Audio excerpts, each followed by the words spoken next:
Student, मैं सुधीर कुमार पटेल आपका स्वागत करता हूं सगुन फिजिक्स क्लासेस में। तो आज हम बात करेंगे बेटा फेजर डायग्राम के बारे में बात कर रहे थे। और फेजर डायग्राम में दो डायग्राम आपके हो गए थे।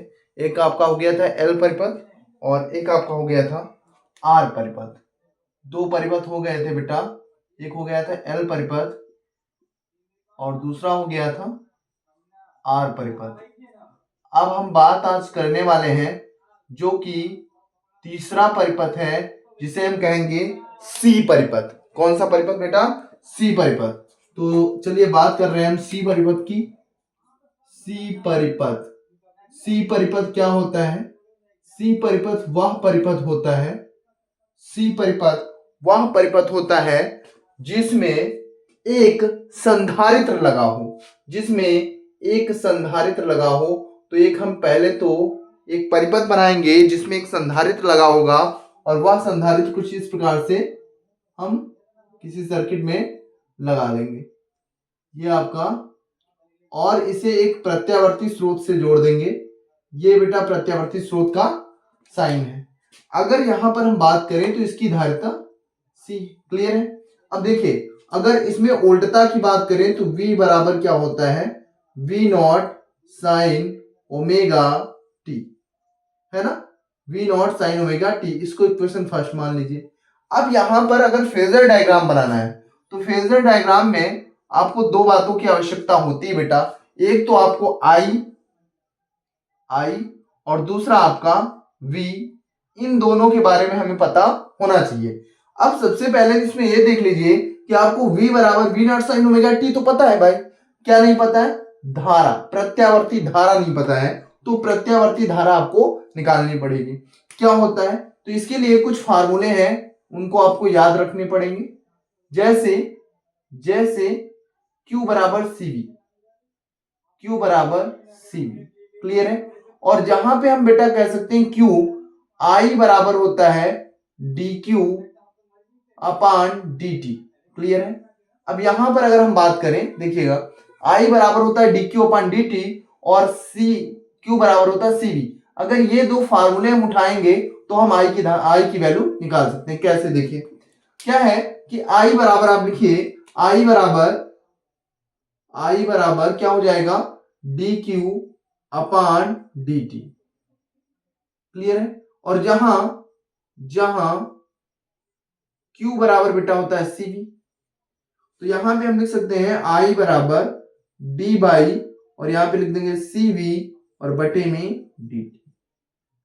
इसको हम ऐसे लिख सकते हैं, C को पहले लिख सकते हैं और dV बाई dt।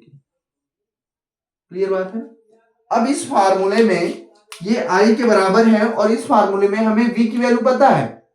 V की वैल्यू हमको पता है, ज्ञात है। V बराबर V not sine omega T. तो ये वैल्यू रख सकते हैं। तो I बराबर हो जाएगा C और d बाई डी टी, और यहां पे हो जाएगा sine omega T. Sine omega T. अब बेटा क्या है ना कि इसका साइन ओमेगा टी का किसके सापेक्ष? dt के टी समय के सापेक्ष कर देंगे अवकलन। समय के सापेक्ष जब अवकलन करेंगे तो हमको साइन x का, यहां पे हम लिख रहे हैं sine d by d x sine x। ये फार्मूला होता है बेटा cos x का। किसका होता है? cos x। अगर यहां पर k लगा है, यहां पर साइन के x, तो यहां पर पहले cos साइन का कर लेंगे, साइन के x हो जाएगा, और फिर इसके बाद के x का करेंगे तो आपका k हो जाएगा। क्लियर है? तो अब जैसे यहां पे लिखा है d बाई डी टी और यहां पे लिखा है साइन ओमेगा टी। अब इसका हम करेंगे तो साइन ओमेगा टी का क्या हो जाएगा बेटा? Cos omega t. क्लियर है? अब ओमेगा टी में से टी का करेंगे 1 हो जाएगा और इनटू में ओमेगा, तो यहां पे फाइनली आया ओमेगा कॉस ओमेगा टी। मतलब ये कि इसका जो है इतने पार्ट का अगर हम करेंगे क्या अवकलन समय के सापेक्ष तो क्या आएगा? Omega cos omega t. Clear है? तो ये वैल्यू हम यहां पर निकाल कर भी बता दिए। अब इसको हम रख लेंगे बेटा, है ना? तो चलिए देखते हैं। यहाँ पे वैल्यू रख देंगे तो आई बराबर हो जाएगा फाइनली सी, और फिर उसके बाद ओमेगा, और फिर उसके बाद हो जाएगा cos omega t, cos omega t c. उसके बाद यहाँ पे इसका अवकलन कर दिए तो c omega cos omega t. ठीक है, कोई समस्या? अच्छा, वी नॉट बेटा छूट गया था, तो यहाँ पर वी नॉट है तो वी नॉट भी रहेगा, छूट गया था ये वी नॉट। क्लियर है? तो अब यहाँ पर अगर हम बात करें तो आई बराबर जो फार्मूला मिला वो मिला v naught c omega cos omega t. Clear बात है? अब यहां पर बेटा आपको ध्यान देना पड़ेगा कि ये जो वैल्यू है ये आई नॉट की है, तो आई नॉट बराबर हो गया वी नॉट सी ओमेगा। यहां पे आपको समझना है कि किसका मान ज्यादा होगा, आई नॉट का मान ज्यादा होगा या वी नॉट का मान ज्यादा होगा। ये जो है ना ये आई नॉट की वैल्यू है, यानी शिखर मान है। अब देखिए, जब वी नॉट को सी ओमेगा से मल्टीप्लाई किया गया तब आई नॉट आया, इसका मतलब ये है कि आई नॉट जो है वो ज्यादा होगा और वी नॉट कम होगा। ठीक है, एक पॉइंट आपको ये याद रखना है। दूसरी बात कि हमको करना है इन दोनों में तुलना, तो यहाँ पे आई की तो बेटा समझ में आ रहा है कि आई बराबर ये आई नॉट पूरा है, इसको हम लिख लें आई बराबर आई नॉट, ये तो आई नॉट हो गया कॉस ओमेगा टी। लेकिन समस्या ये है कि यहाँ पर कॉस है और यहाँ पर साइन है, इनकी तुलना हो ही नहीं सकती, तो कॉस को हम साइन में बदल सकते हैं, तो आई बराबर आई नॉट और इसको लिख सकते हैं sine omega T plus pi by 2।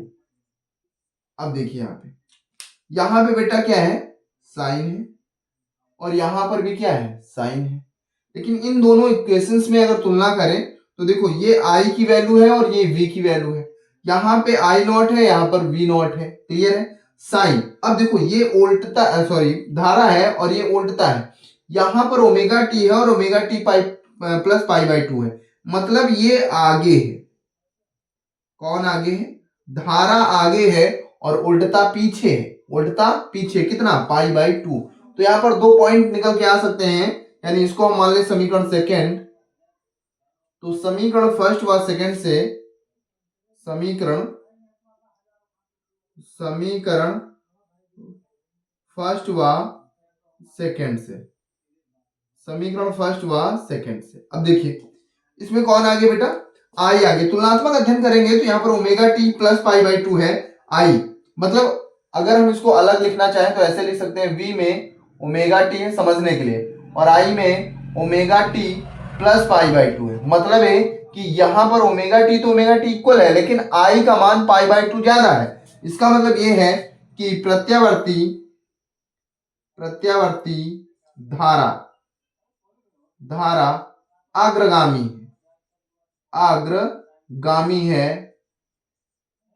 अग्रगामी है किससे, उल्टता से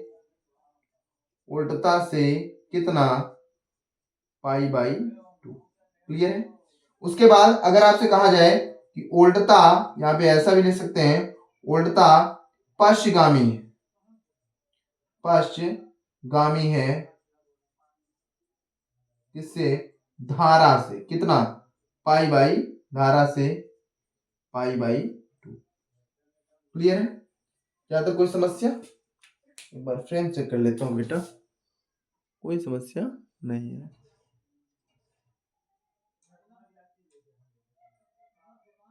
ठीक, अब क्या है कि यहां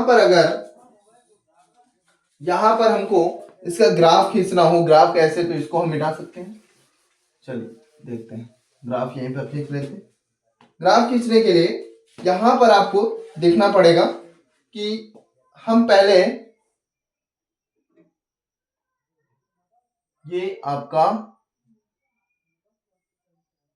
ये हो गया v और ये हो गया ओमेगा।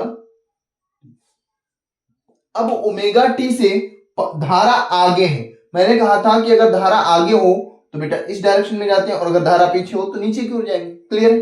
तो धारा आगे है, अग्रगामी है, तो ये जाएगी कुछ इस प्रकार से, तो ये हो गया धारा। क्लियर है? अब इसका हम दूसरा डायग्राम बनाएंगे तो ये आपका हो जाएगा, थोड़ा सा इधर बढ़ा के बना देते हैं ताकि जो है पूरा विस्तृत रूप से आ जाए। क्लियर है? अब देखो इसमें कौन ज्यादा है, तो आई नॉट ज्यादा है, मतलब आई नॉट की वैल्यू ज्यादा है, तो आई नॉट ऊपर होगा और वी नॉट आपका नीचे होगा। यहां पर भी वी नॉट नीचे होगा और आई नॉट ऊपर होगा। ये माइनस के होंगे बेटा और इधर प्लस का होगा। क्लियर है? अब देखो पहला अगर ऐसे इसको लिख लो, ये यहाँ पर आवर्तकाल यानी पाई बाई, जिसको आवर्तकाल से लिखेंगे तो टी बाई 2 और यहाँ पर पूरा कंप्लीट टी, बीच में यहाँ पे और पॉइंट 2 होंगे। या इसको अगर एंगल्स में लिखना चाहो तो एंगल्स में बहुत आसान है, ताकि आपको समझ में भी आ जाए। ये 0 है और फिर 90 यानी पाई बाई 2 और या यहाँ पर पाई बाई 2 लिखें और ये हो जाएगा पाई, ये हो जाएगा 3 पाई बाई 2, ठीक है, और ये हो जाएगा पाई। क्लियर? अब देखो हमें पहले बनाना है v का ग्राफ। किसका? v। तो यहाँ पर ओमेगा टी है, v का ग्राफ देखिए साइन है, यहाँ पे क्या है बेटा? साइन। और साइन का ग्राफ मैंने बताया था कैसे बनेगा, तो साइन 0 की वैल्यू 0 होती है तो यहाँ पे 0, साइन पाई बाई 2 यानी साइन 90 की वैल्यू मैक्सिमम होती है, ये हो गया 180 पर फिर 0, फिर यहाँ पर ये लाइन खींच लेंगे ताकि इसके ऊपर न जाने पाए आपका ग्राफ, ऐसे। क्लियर? अब देखिए अगर हम बात करें धारा की, तो धारा में यहाँ पे देखिए क्या है बेटा? कॉस है। अगर कॉस है तो यहाँ पर कॉस का ग्राफ खींचेंगे। कॉस का जो ग्राफ होता है वो बेटा हमेशा 0 पर मैक्सिमम होता है, 0 पर मैक्सिमम ये हो गया, फिर 90 पर 0 होता है तो यहाँ पे ये पॉइंट मिल गया, फिर जब पाई बाई होगा तो माइनस का मैक्सिमम होगा यानी यहाँ पे, और फिर यहाँ पे 0 हो जाएगा और फिर यहाँ पे मैक्सिमम होगा। तो इसको हम मिलाएंगे तो ऐसे जाएगा ये ग्राफ आपका, ऐसे। क्लियर बात है ना? तो ये थोड़ा सा ऊपर जाएगा यहाँ पे ऐसे, ठीक है ना? तो ये आपका हो गया इनका दोनों का ग्राफ। ठीक है? किस परिपथ के लिए बेटा? आपका ये एल सी, ये सी परिपथ है। कैसा परिपथ है? सी परिपथ। हालांकि मैंने यहाँ पे लिखा है सी परिपथ हो गया। अब क्या है कि इसमें सी परिपथ में प्रतिबाधा क्या होगी? तो प्रतिबाधा यहाँ पे मैंने कहा था कि वी नॉट के बटे में जो लिखा हो, तो आई नॉट बराबर वी नॉट, इसको अपान में लिख सकते हैं। कैसे? 1 अपान सी ओमेगा। क्लियर है?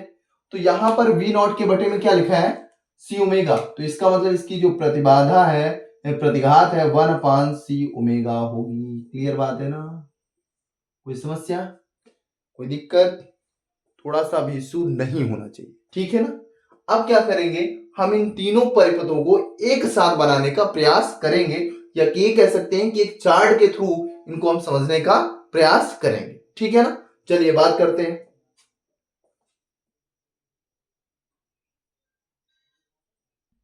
चलिए तो सबसे पहले बेटा हम यहाँ पे लिख लेंगे कौन सा परिपथ? आर परिपथ। आर परिपथ है ना? आर परिपथ। उसके बाद यहां पे हम बात करेंगे एल परिपथ। एल परिपथ। और उसके बाद हम बात करेंगे सी परिपथ। चार्ट के थ्रू इसको समझिए। सी परिपथ, तो पहले तो इसके डायग्राम के बारे में बात कर लें कि सी परिपथ क्या होता है, एल परिपथ क्या होता है और आर परिपथ। आर परिपथ जब किसी परिपथ में एक शुद्ध प्रतिरोध लगा होगा तो उसे हम कहेंगे आर परिपथ। क्या कहेंगे बेटा? आर परिपथ। जब हम बात करेंगे एल परिपथ की, तो जब किसी परिपथ में एक प्रेरक लगा होगा, मतलब एक कुंडली लगी होगी, तो इस प्रकार के परिपथ को हम कहते हैं सी परिपथ, सॉरी एल परिपथ। क्लियर है?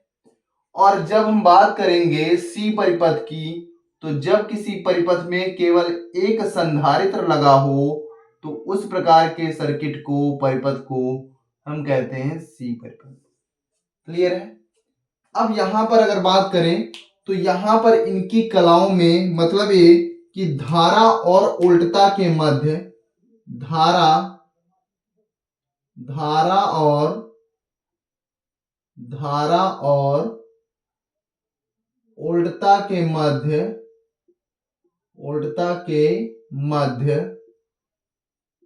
मध्य कलांतर शून्य होता है। कलांतर क्या होता है बेटा? शून्य होता है।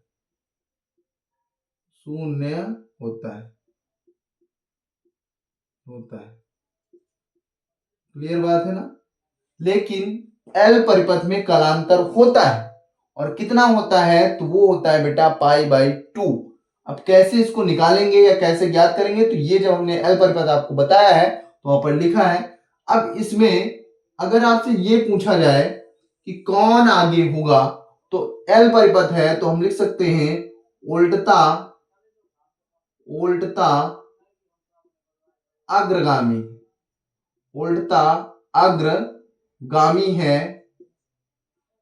अग्रगामी है किससे? धारा से। कितना? π/2। धारा से π/2। या धारा पश्चगामी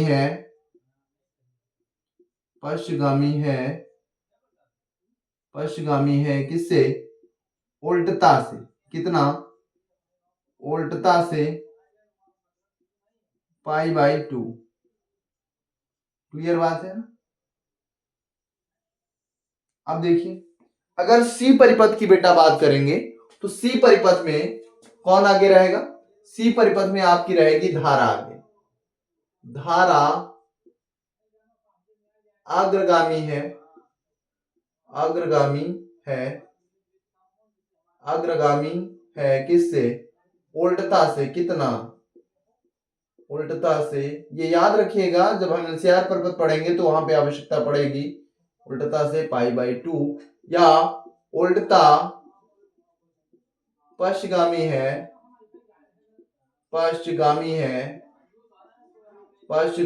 है किससे? धारा से। कितना? π/2। क्लियर? उसके बाद अगर इसमें प्रतिबाधा के बारे में बात करें तो प्रतिबाधा को सबसे पहले प्रेरक की प्रतिबाधा होगी, है ना, यहाँ पर प्रतिघात। तो पहले R परिपथ की प्रतिबाधा। R परिपथ की प्रतिबाधा। R परिपथ की प्रतिबाधा या प्रतिघात भी बोल सकते हैं। तो XR बराबर हो जाएगा बेटा R। क्लियर है? ये आपको फार्मूला याद रखना है। XR बराबर होगा R। उसके बाद जब हम यहां पे बात करेंगे किसकी? L परिपथ की। L परिपथ की प्रतिबाधा। तो जब L परिपथ की प्रतिबाधा या प्रतिघात के बारे में बात करेंगे तो XL बराबर होगा बेटा L ओमेगा। ठीक है? और जब हम C परिपथ के बारे में बात करेंगे, C परिपथ की प्रतिबाधा, तो इसको हम लिख सकते हैं, क्या लिख सकते हैं बेटा? इसको लिख सकते हैं XC बराबर 1/C ओमेगा।